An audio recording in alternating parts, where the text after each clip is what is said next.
Our very first guest is a distinguished uh, faculty member of STCQC, and it's none other than Miss Lucila Ocampo-DYPIANGCO, an educator. Tita Baby, or Mrs. D, as she is fondly called by her former students, attended STC Manila with a degree in AB-BSE and Ateneo Graduate School, MA in English. She is Oscar's wife, which incidentally is Tito Oscar's birthday today. Happy birthday, Tito Oscar.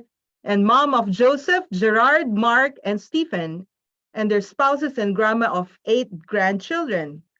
She taught at STCQC High School and college departments until May of 1969 when the family migrated to the US.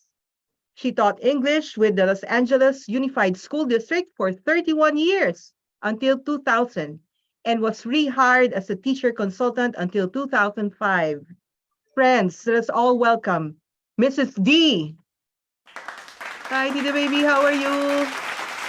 It's fine. I know it's way past my bedtime.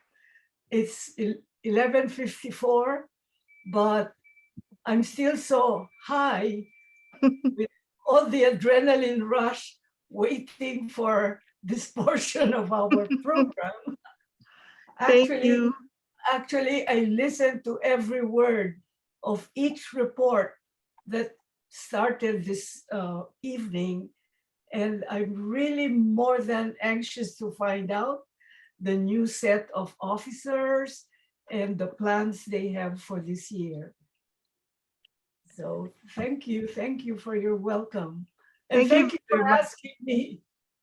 Well, thank you for staying up late. I know we would have, No, pre-recorded this one, but you really wanted to be here with us with the adrenaline rush. And of course, I'm sure you took coffee or something, no? no, I No, didn't no need. coffee. No, I don't think I need coffee to stay awake. And I bet I'll be still awake until actually Oscar's birthday is tomorrow. Oh, it's still tomorrow. It's already the 20th there. That's Yeah, his real birthday, but here in LA it's only the 20. We and the still have 19th. 4 minutes before the 20th. It's still, well, it's still Friday. All right, Mrs. D, as what your students call you. Can you probably tell us? Well, of course, you're more popular in the more senior um, alumni group. Um, so maybe if you would like to tell us your involvement with STCQC. Well, uh, I started teaching at STCQC in 1960-61 school year, and I was all of 21. Wow. Prior to that, I had already taught a couple of years, but only on a part-time basis, and it was at another school. I was working towards my master's, and so I couldn't teach full-time, and I just thought in the morning. Actually, my first class, the first semester I only taught from the beginning of school until recess.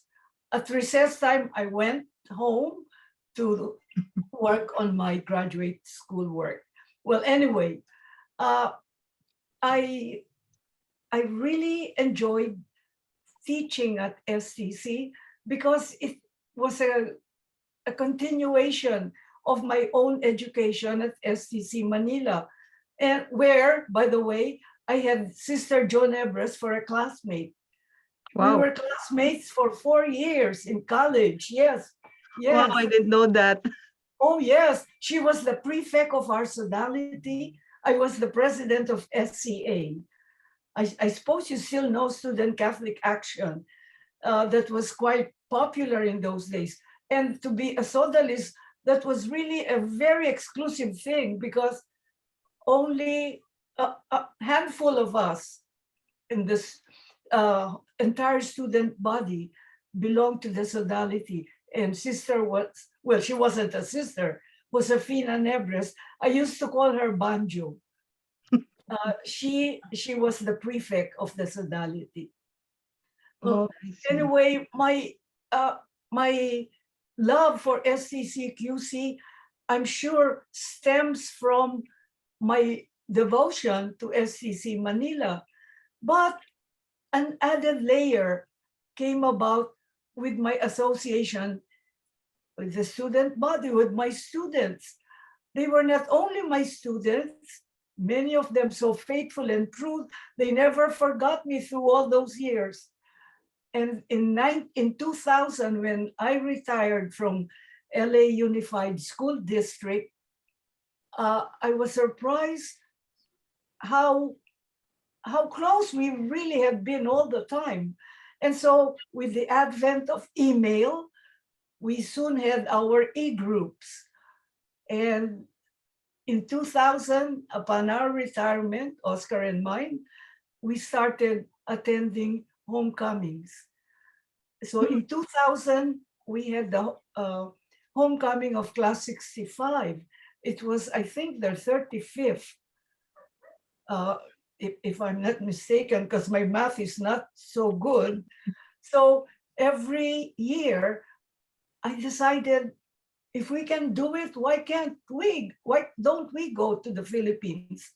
And so from 2000 until the last one we attended, 2020, just before the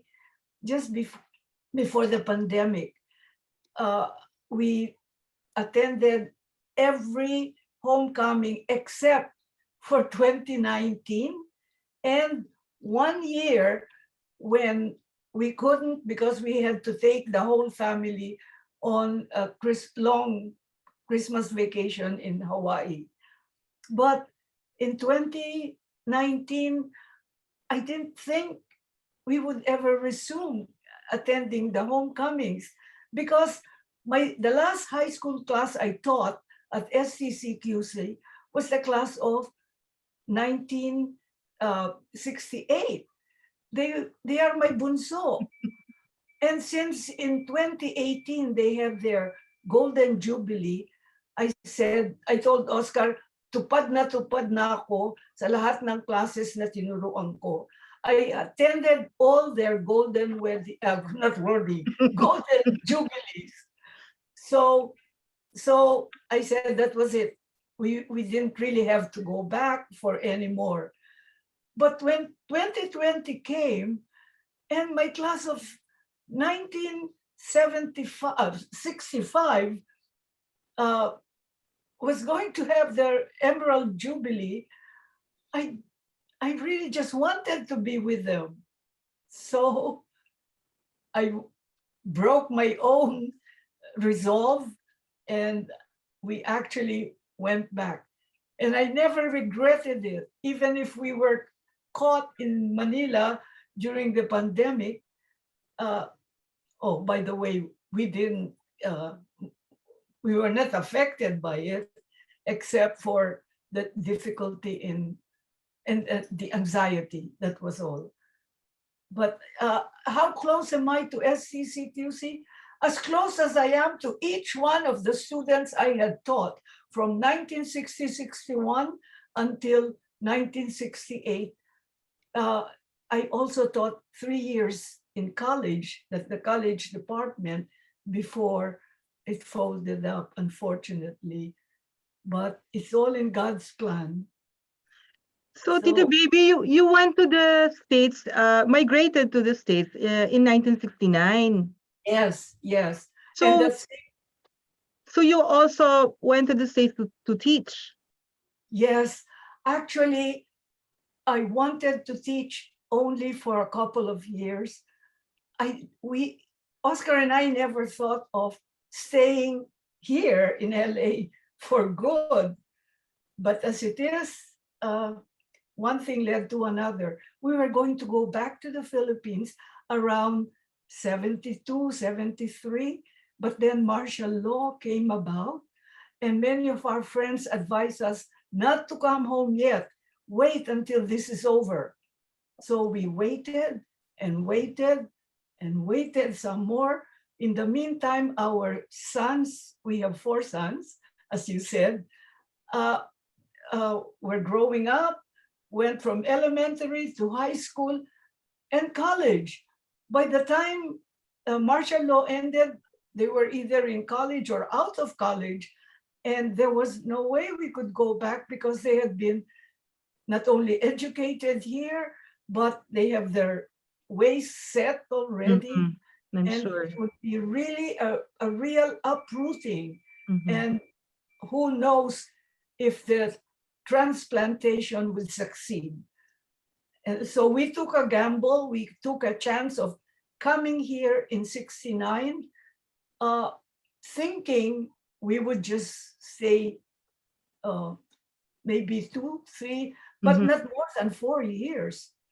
Not all this time. Now I've spent more than half my life here. And so I can't even compute how many years we have been here. All I know is more than half my life because I'm almost 84. Soon I will be 84. And so I'm sure I was much younger than 42 when we came here. I think I was So Tito Baby, can you tell us, you went there and you taught there. How different was it to teach, as a oh, professor and teacher and mentor? What was the difference between a Filipino student and, well, an American student way back in 1969? day and night. The difference between day and night. You see, here, my students were not only disciplined, not disciplined like puppets, but they were lovingly disciplined, and they were loving in being disciplined. Uh, I I never had any problems with anyone because it would be unheard of to have problems with students that a teacher cannot resolve herself. Uh, but you see, the classes here are set from first period to the last period. All the classes were all the kids were together from class to class to class, Mhm. and they don't move from the classroom. It's the teacher who travels from class to class. In Mhm. LA and in most of the US, the kids are programmed in their classes just like college students in the Philippines. They could be with anyone, and because it is not just a girls' school like STC. Mhm. Here we have both the boys and the girls, and you can just see all the consequent uh, effects of that, all the flirting and all the machismo and all the trying to show how manly they are, and so many fights on campus, and then having different classmates in every period. And of course, for me, it was easy to have my classroom the whole day. The kids are the ones coming in Mhm. every period. But that's not really an advantage even for the teacher, because in transit between one class and another, so many things could happen in the hallways or out there. When they go from one building to another, they can start fights, uh, hair pulling, sabunutan sa mga Wow. babae, fighting over a guy. Ay nako, I've seen that so much na hindi mo maiisip mangyayari sa STC. So, yeah. Uh, the difference is not only in the academic setup, not only in the social conditions, but also economics. You see, here, SCC, we are more or less upper middle class. Mhm. But in the classes I taught, the school where I taught, uh, belongs to the lower, maybe lowest stratum of society. And so the the consequent socioeconomic problems are there. And but you know what? No matter how socioeconomically deprived my students at Bell High School were, they were not disadvantaged intellectually, mentally. There is not a single Ivy League school I did not send a student to, be it Wow. Harvard, Yale, Princeton, Columbia. uh, each each of those schools have each of those schools has had at least one or 5 or 10 of my students. In fact, I've kept a folder with copies of my letters of recommendation and the letters that I got from deans of admission, thanking me for recommending such and such students because they had become assets in their own scholastic settings. So I'm proud of that and I'm happy.